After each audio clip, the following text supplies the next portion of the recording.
장사하자 장사하자 장사하자 먹고 살자 오늘도 방실방실 밝은 대한민국의 하늘. 웃음 가득 행복 가득 여기는 야암상가 시장입니다. 저는 보이는 라디오 DJ 우정호입니다. 아무것도 보이지 않는 어두움 속에서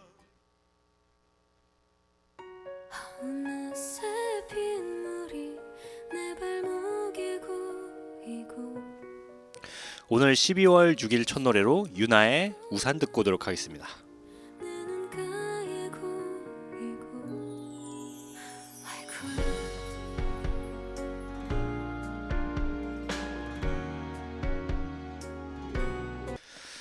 오늘 12월 6일 첫 노래로 유나의 우산 듣고 왔습니다. 네, 제가 지금 그 목 상태가 조금 지금 많이 안 좋아가지고 지금 제가 지금 얘기할 때마다 지금 굉장히 목이 아픈데 그래가지고 제가 오늘 방송을 조금 짧게 할 수도 있어가지고 조금 양해 부탁드리겠습니다. 네, 오늘 보이는 라디오 1부에서는 음식을 찾아서 시간인데 오늘은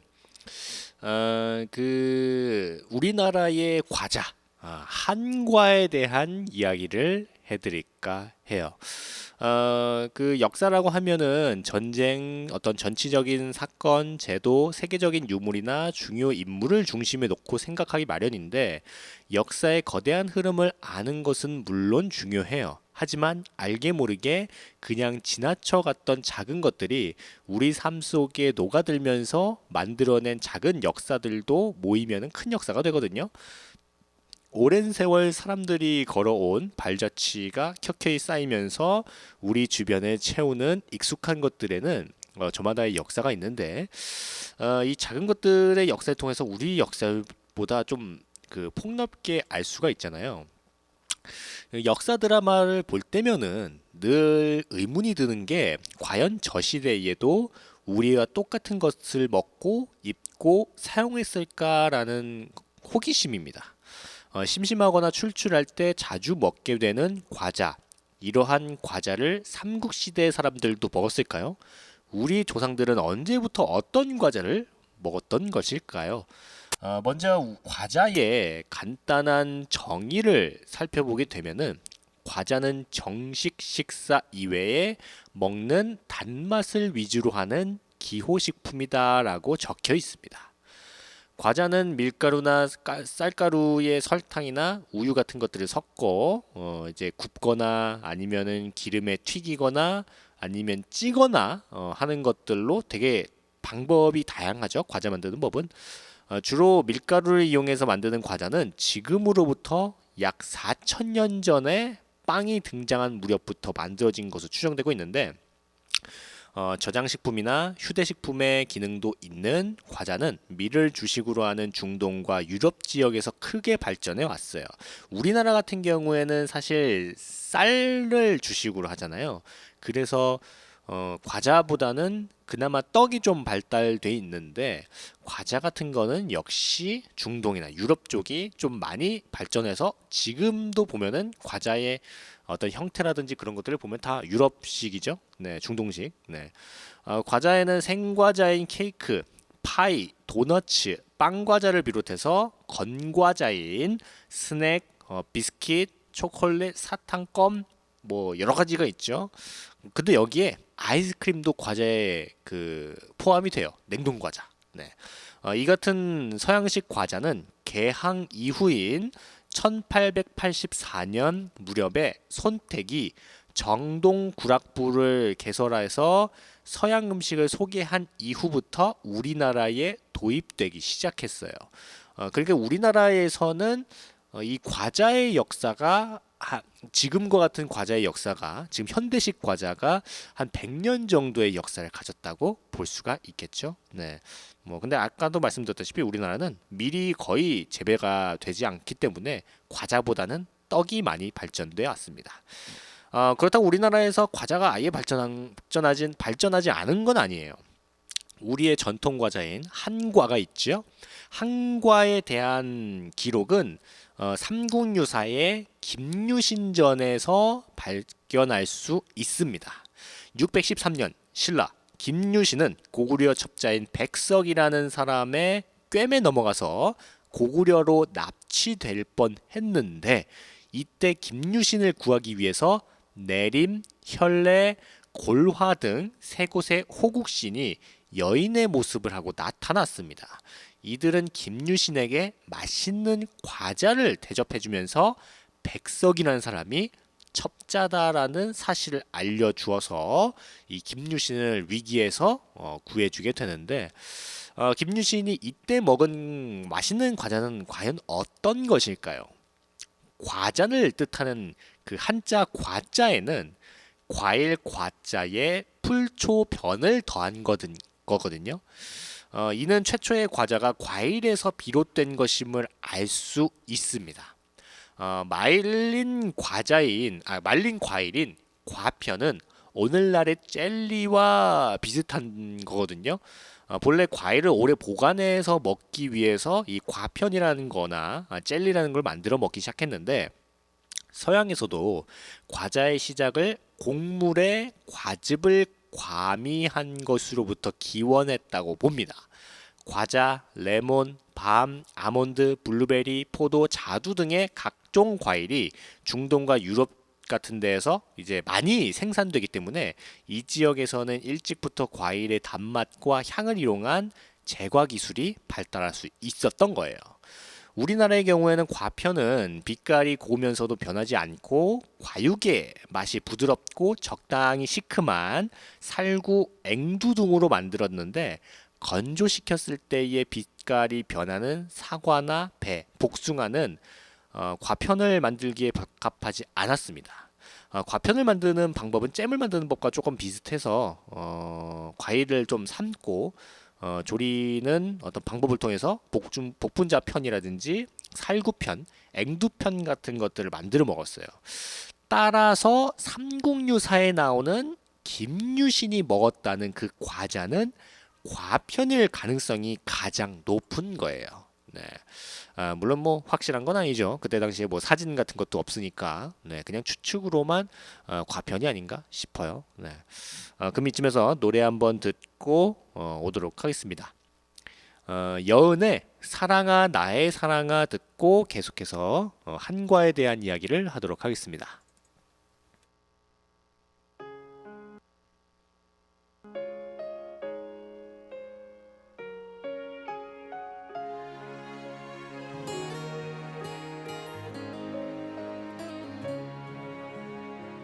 여은의 사랑아 나의 사랑아 듣고 왔습니다. 지금 보이는 라디오 일부 음식을 찾아서 한과에 대한 이야기를 하고 있습니다. 우리나라에서 과자가 본격적으로 발전하게 되는 것은 중국 불교의 도입과 당나라의 영향 탓이라고 볼 수가 있어요. 중국의 불교에서는 차 공양을 하는 것을 수행의 한 방법으로 여겨가지고 차를 굉장히 사랑하잖아요. 차 문화는 차와 곁들여 먹는 다식 문화도 함께 발전시키게 되는데 5세기에 만들어진 고구려 춘무덤, 무용총이죠. 이 무용총의 널방 북벽에는 무덤 주인공이 스님 두 분과 담소하는 장면을 그린 그림도 있어요. 하지만 그 그림을 잘 보면은 과일은 보이지만 차나 과자를 담은 그릇은 보이지 않아요. 불교가 도입된 지 얼마 되지 않았고 아직 과자를 만드는 방법이 널리 소개되지 않은 탓일 겁니다. 동위의 고양태수 가사협이 540년에서 550년경에 편찬한 종합농업서적인 제민요술 제9권에는 밀가루나 쌀가루에 꿀, 엿기름을 섞어서 기름에 지지거나 튀기는 과자 만드는 법이 등장하거든요. 북중국에서 시행된 과자 만드는 방법은 고구려에도 전해졌을 가능성이 굉장히 높습니다. 왜냐하면 붙어 있잖아요. 645년 고구려 배감성이 당나라에 항복했을 때 고구려의 노인과 승려가 당나라 임금에게 일악, 곤포, 미병, 무이고 등을 바쳤다라는 기록이 있는데 본래 쌀, 기장, 조, 콩 등으로 만든 떡은 이, 밀가루로 만든 것은 병이라는 표현을 썼거든요. 여기서 미병은 쌀로 만든 과자라고 이야기할 수가 있는 거예요. 우리나라 역사에서 과자를 널리 먹게 된 시기는 한 7세기 이후 정도로 볼 수가 있습니다.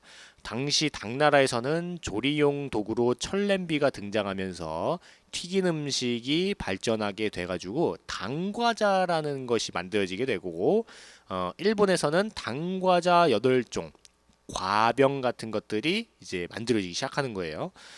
일본보다 당나라와 교류가 더 활발했던 신라 역시 이런 과자를 먹었음은 당연한 거겠죠. 그 이후에 우리나라에서 발전한 과자로는 유밀과라는 게 있습니다. 고려 시대에는 찹쌀가루로 유밀과라는 걸 만들어서 이게 좀 인기가 있었거든요. 기록에 따르면 1157년 의종 임금이 사찰에서 유밀과를 구한 바가 있어요. 임금이 이거를 이 과자를 먹겠다고 찾는 것까지 생각을 하면은 이게 얼마나 맛있었는지 알 수가 있는 거겠죠.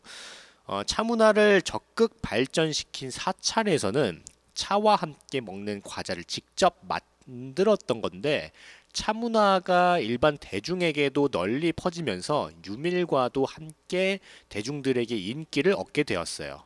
고려 시대에는 연등회, 팔관회 등 국가적인 행사에는 물론 임금의 탄생일 같은 거에도 유밀과를 중심으로 이제 다과상을 올려놓는데, 1296년 충렬왕 때는 세자의 결혼식에 참석하기 위해서 원나라에 갈 때 유밀과를 가져가서 잔치에 내놓았어요. 근데 그 맛이 입안에서 살살 녹는다라는 평가를 받아가지고 몽골 사람들에게 어마어마한 인기를 얻었다고 합니다. 뭔가 이제 요즘으로 치면은 얼마 전에 그 허니버터 칩인가 뭐 그게 굉장히 큰 인기를 얻었잖아요.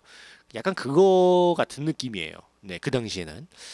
이후 고려의 유밀과는 원나라의 고려병으로 알려지게 되면서 이게 좀 많은 인기를 또 얻었는데, 유밀과는 기름과 엿기름 또는 꿀을 이용한 기호식품이었습니다. 또한 왕이 행차할 때 고을이나 절에서 진상품으로 올리기도 했던, 어떻게 보면 조금 고급 제품이었던 거예요. 그런데 고려에서는 끊임없이 유밀과를 금지하는 명령을 내렸어요. 왜냐면은 이 유밀과를 만들려면은 아까 말씀드렸다시피 이제 꿀이라든지 기름 뭐 이런 걸 사용해야 되잖아요. 당연히 이제 곡물 같은 것도 사용해야 되고, 근데 이제 과자를 만들자고 쌀 같은 거를 이제 소비하게 되면은 먹을 게 없어지잖아요. 그래가지고 때때로 이 유밀과를 만드는 거를 금지했었다고 합니다. 네. 어떻게 보면 조금 안타깝죠. 네. 사실 이렇게 지금처럼 좀 쌀이 조금 풍족해진, 네, 어느 정도 좀 풍족해진 때는 조선 후기는 돼야지 이게 조금 좀 풍족해져요. 먹는 게 쌀이. 네. 그래가지고 그 전까지는 진짜 보릿고기라고 하죠. 네, 엄청 좀 힘들었던 때가 있습니다. 네. 그럼 이쯤에서 또 노래 한번 듣고 오도록 하겠습니다. 차빈나의 밤이 오면 듣고 오도록 하겠습니다.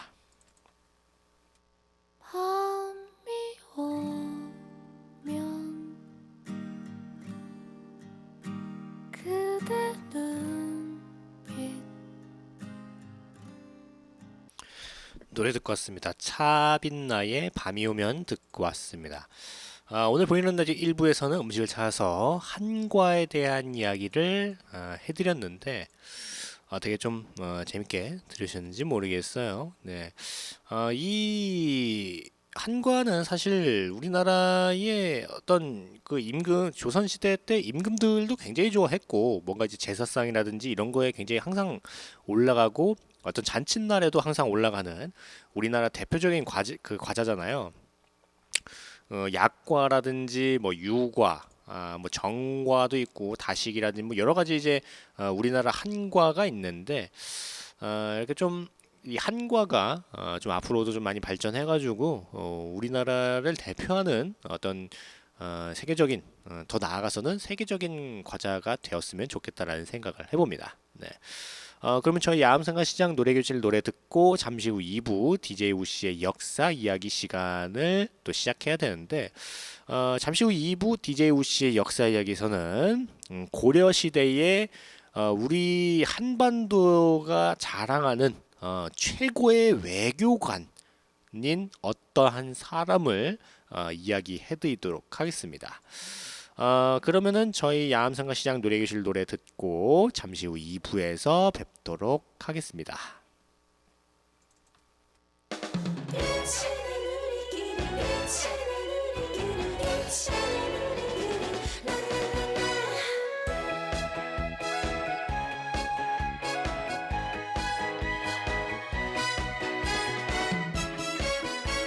야암상가시장 노래교실 노래를 듣고 왔습니다. 이 중에 우리끼리 이제 철수씨 성타의 꽃이 필 거야, 김국환의 달래강, 유진의 인생이란까지 저희 야암상가시장 노래교실 노래를 듣고 왔습니다. 이번 보이는 라디오 2부 시간은 DJ 우씨의 역사 이야기 시간인데 우리 대한민국 역사상 가장 위대한 외교관이라고 한다면, 역사적으로 봤을 때 가장 위대한 외교관이라고 한다면 고려 시대의 문신이자 이천서씨 사람들이 가장 자랑스러워하는 선조 서희가 있습니다. 오늘 보이는 라디오 DJ 우씨의 역사 이야기에서는 이 위대한 외교관 서희에 대한 이야기를 해드릴까 합니다. 이 조선에 이해가 있다면은 고려에는 서희가 있다라는 말이 있을 정도로 서희는 대단한 외교관이죠. 조선시대의 이해가 누군지 모르시는 분들이 있을 것 같은데, 이해는 그 중인 출신으로 조선과 일본 양국의 이제 문물 교류에 굉장히 중요한 역할을 했었던 인물이에요. 네, 그래가지고 우리나라 역사에 보면은 이제 서희랑 이해랑 같이 굉장히 좀 높게 평가하는 인물 중에 하나입니다. 네, 저쪽 그 국립외교원에 가면 동상이 세워져 있어요. 서희랑 같이. 네, 어쨌거나 포스 넘치는 철혈군주 고려 광종 앞에서도 바른 말을 잘했기로 유명한 강직한 재상 서필의 아들내미예요. 18살에 문과에 급제해서 여러 벼슬을 전전했고 982년에 북송으로 가서 단절된 국교를 회복하고 돌아왔습니다. 네. 근데 약간 좀 되게 웃긴 게 그 북송이랑 단절됐었다고 했잖아요. 국교가. 그 1070년에 송나라가 건국이 되거든요. 근데 이 송나라랑 고려랑 외교 관계를 맺으려고 송나라에서 사신을 보냈어요. 근데 사신이 배 타고 오다가 그 배가 뒤집어져가지고 바다에 빠져 죽었거든요.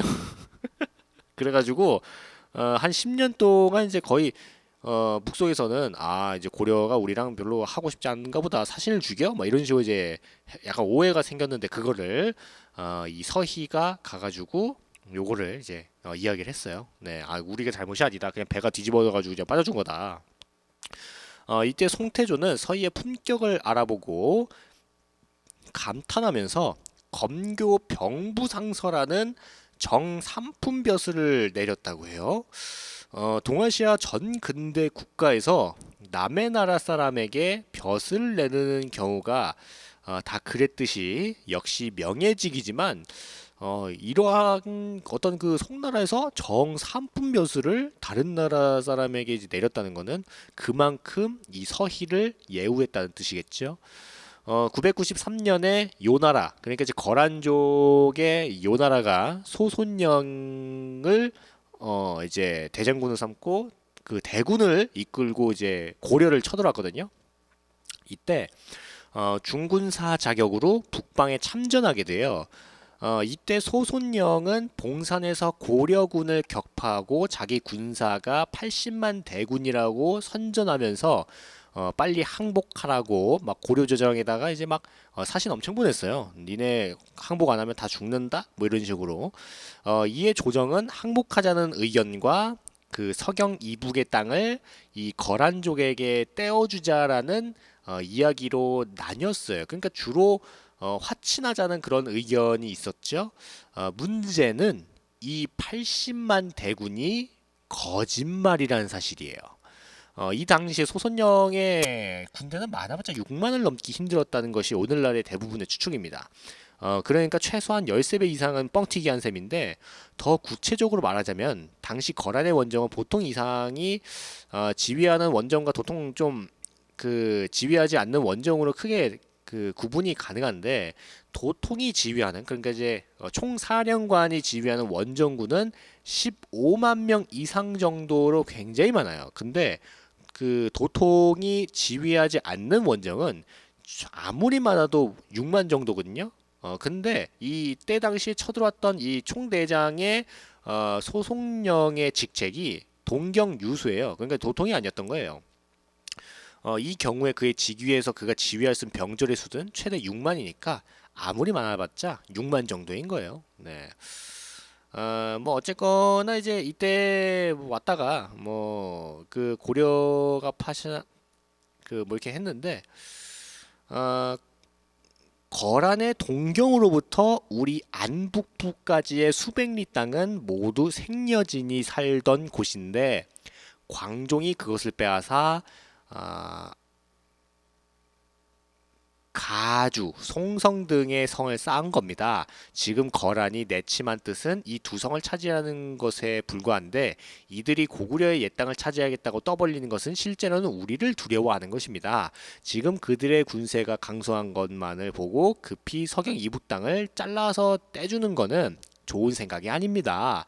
게다가 삼각산 이북도 고구려의 옛 땅인데, 저들이 끝없이 욕심을 부려서 자꾸 땅을 떼어달라고 하면 우리나라의 국토를 다 주어야 되는 것입니까? 라고 물어보면서 이 서희가 이제 이야기를 하거든요. 그러다가 서경 이북을 할양하자는 이제 할지론으로 논의가 굳어져서 서경의 곡식을 백성들에게 싹 다 나눠주거나 버리고 있었어요. 이때 소손영의 진정한 의도를 파악한 서인은 할지론을 강력하게 반대하면서 이렇게 말을 한 겁니다.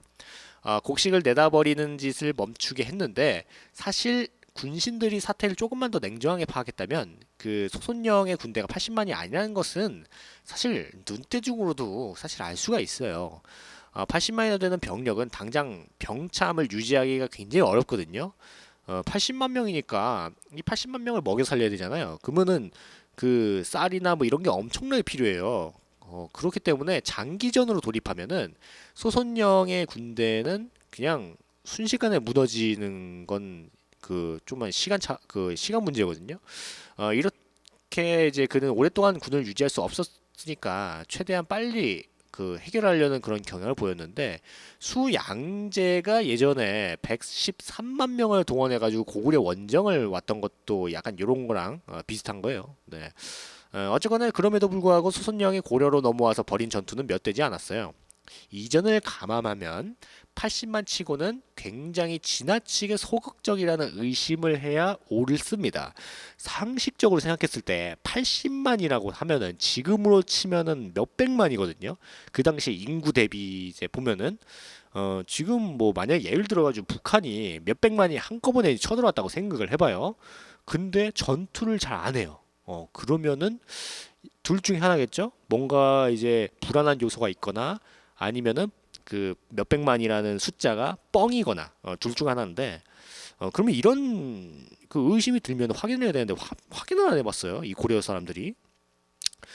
그 이후에 안용진 전투에서 중랑장 유방과 대도수가 거란군을 막아내니까 조정은 이제 강화론으로 돌아서게 되는데, 안용진 전투 이후에 더 이상의 공세적인 군사행동이 어렵게 된 소손영이 줄기차게 회담을 요구하니까 서희 혼자서 거란 진영에 가서 이 소손영과談판을 벌이게 됩니다.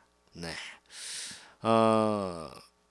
이때 성종이 여러 신하들을 모아서 누가 거란 진영으로 가서 언변으로 적병을 물리치고 만대에 공을 세우겠는가라고 물었는데 아무도 대답하지 않다가 서희가 혼자 일어나가지고 신이 비록 불민하지만 감히 왕명을 받들지 않을 수 있겠습니까? 라고 하면서 자원했다고 해요. 그래서 이를 기특하게 여긴 성종이 직접 이 서희의 손을 잡고 강가까지 이제 나가가지고 배웅을 했다고 합니다. 네. 그 밑쯤에서 노래 한번 듣고 오도록 하겠습니다. 공기남녀의 저별이 너였으면, 그리고 강승윤의 너, 이렇게 두 노래 듣고 오도록 하겠습니다.